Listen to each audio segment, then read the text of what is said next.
Howdy, y'all. My name is Dr. Elizabeth Latham, and I wanted to do a help video on tips and tricks if you have a broken leg or one of your legs is somehow incapacitated. I broke my patella, that's her kneecap, into 5 pieces in 2022.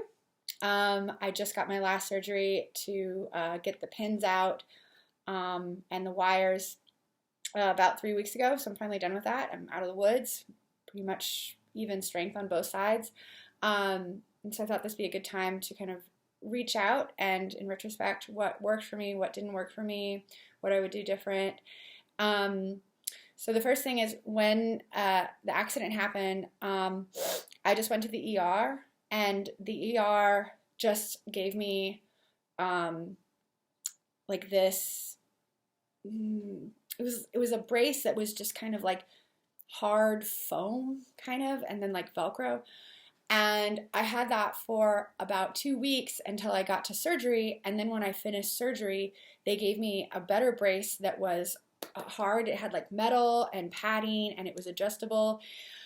And it just made such a huge difference. So if you're in a similar situation where you are waiting on surgery or you've gone to the ER, I would highly recommend that you go see the orthopedic surgeon or the PA as soon as possible so that you can get fitted for a better brace. It makes such a big difference. It was so much more comfortable. Along the same lines, the next thing is to put something underneath the brace that keeps it in place.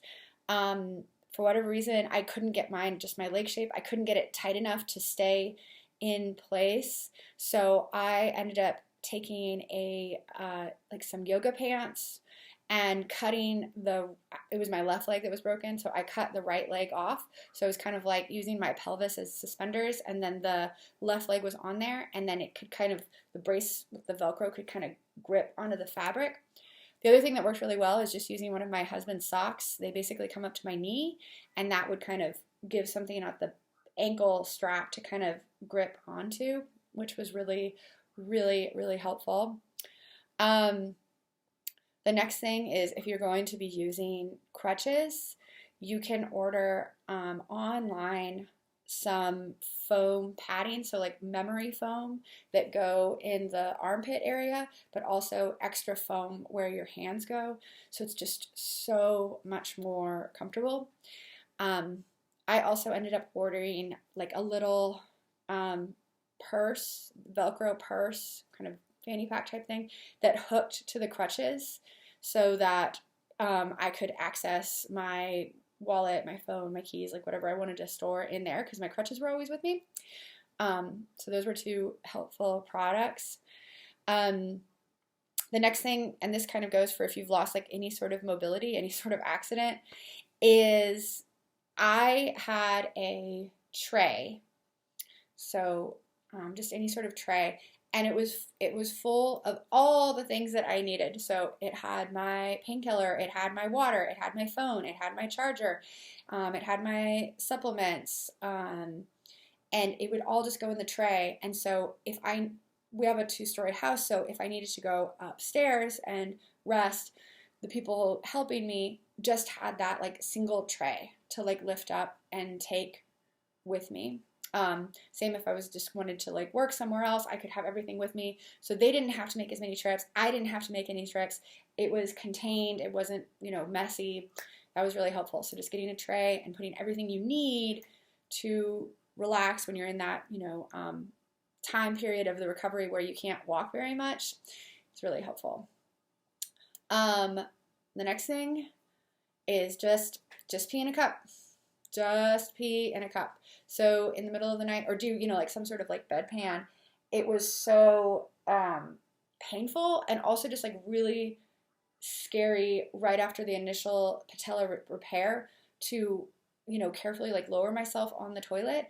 And so I would just stand, I mean, obviously this is way easier for guys, but for girls, I just had like a big plastic cup and I would just pee in that and then dump it in the toilet. So I didn't have to put all the weight on my right side. I didn't have to lower onto the toilet. I didn't have to worry about slipping. We also, because my leg was completely, my left leg, I couldn't bend it. There wasn't any place to, and it's like this small bathroom, there wasn't any place for me to put my leg unless I sat kind of like side saddle, which was how I went like number 2, was I would sit like side saddle with my leg out straight. But at least for going pee in a cup. So super easy. In terms of pain management, I would highly, highly recommend that you watch or listen to Andrew Huberman's episode on pain management. He goes into the kind of the benefits of ice, but also the downside of ice. So I ice a lot, but there's new research showing that ice can actually potentially slow down the healing process because it thickens your blood and you need the inflammation to heal. So listen to that. I also, if you have access to, I had a PEMF, pulse electromagnetic frequency device that is supposed to help with bone healing, but also for pain, according to the literature. So if your insurance can cover one of those, or you can borrow one, or you can also rent some in certain areas, I would highly recommend that. I also just used CBD and turmeric for pain management.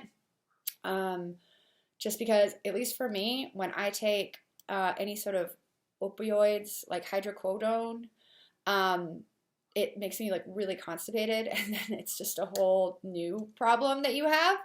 And so I was really interested in alternative pain options. So yeah. The next little bit of advice is on water. So I don't know why, but showers just really bum me out. And then my leg was so weak because I had quad shutdown, and I took months after the accident to get my quad to wake up. So if I were to shower, I would have had to like take off my brace and then do it one-legged. And it was just, that would scared me way too much, because anytime I would bump my knee, it just was like 9 out of 10 pain levels. So I ended up just taking a lot of baths, and I would just keep my left leg propped up on like the side of the tub and like completely straight. When the wound was like really fresh, I would just put like plastic wrap over it, or like a hydrocolloidal Band-Aid. But yeah, there are products that you can buy that are like silicone, and they're these like sleeves that can go over casts or different wounds. I did not get that to work. It leaked. It was really painful to get it on because of how tight you had to get it, and then to get it off was also really uncomfortable. So honestly, wouldn't recommend those. I think you're better off just like doing a plastic bag and like duct taping it if you're like a shower and you want to keep your brace on, or if you have a cast. I did, I did the cold plunge after it was like the injury was like a little bit better, and same sort of technique as with the bathtub. I just kept my leg out of the water like completely straight and immobilized, and that was really nice for me psychologically. I practice like the Wim Hof method. So his 3 pillars are breath work, cold plunge, and then meditation. And so those were going back to kind of like the pain management and like the mental health of being incapacitated, were really, really helpful. You don't have to do the cold. The breath work alone has been shown to positively impact healing and stress and what have you. So give that a try. The next thing is, this is really silly, but so my left leg was immobilized, my right leg could bend, and so my left leg was kind of getting in the way, and so I'd have to like swing it to the side if I was walking. And so eventually what I did is I got a bigger shoe on the right side, so like a higher heel, and then a smaller shoe on the left side, so that my left leg was basically just dangling. And so I didn't have to swing it. I could just walk and it would stay out of the way. So yeah, I just ordered some like really garish like platform shoes. The other option is you just don't wear a shoe on your injured leg, and then that will keep it, help kind of like keep it out of the way when you're kind of like hobbling around. Yes. The next thing having to do with like comfort as well is it really helped with pain to have it elevated. So I luckily had like a wedge shaped pillow at already. Um, but getting something like that to keep it upright, because what would happen is in the middle of the night, um, I guess like the circulation would decrease and it would wake me up, and it would just be like so painful and I couldn't go back to sleep.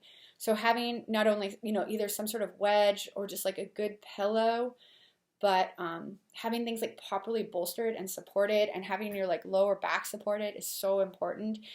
You're using your body in a way that you don't normally do, so it's really easy to get like a lot of like kinks and tight muscles. So having like a good ergonomic setup for your like laptop, if you're going to keep working and you have like some sort of your job is on your laptop, and then having proper support like when you're sitting up or lying back, and then keeping like the leg elevated. Along the same lines, if you have the financial resources to have someone come in to give a massage, or I didn't do that, but I did like the massage gun. I mean, you can get those for like $30 now at the grocery store. Was really nice just to relieve some of those muscles. And I would do it on my glutes, both on the left and right side, just because they were just so tight, and my lower back, just from like the pain and clenching, and also just to kind of try to keep like the circulation in the leg while it was immobilized. The next thing is nutrition. I think Dr. Huberman talks about this a lot, but a lot of research is coming out on the importance of high protein for healing, fish oil, and then vitamin D. So I think those are the big three. There's probably a list of like 30 different things that you could find online, but I think those are the biggest things, like getting adequate protein, getting the fish oil, and then vitamin D. And it's like really tempting during this time to, just eat a lot of comfort food and ice cream. And so for me, like the first 2 months of the accident, I easily put on 10 pounds and maybe more. And I realized that that wasn't really great for my mental health.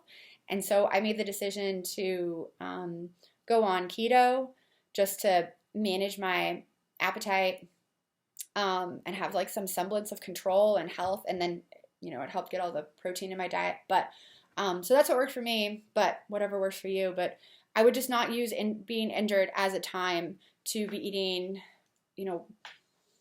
waffles and French fries all day long, because it will I think it'll slow your healing process, and it's not good for your mental health. Speaking of mental health, sleep is so important. You just need to sleep as much as you can.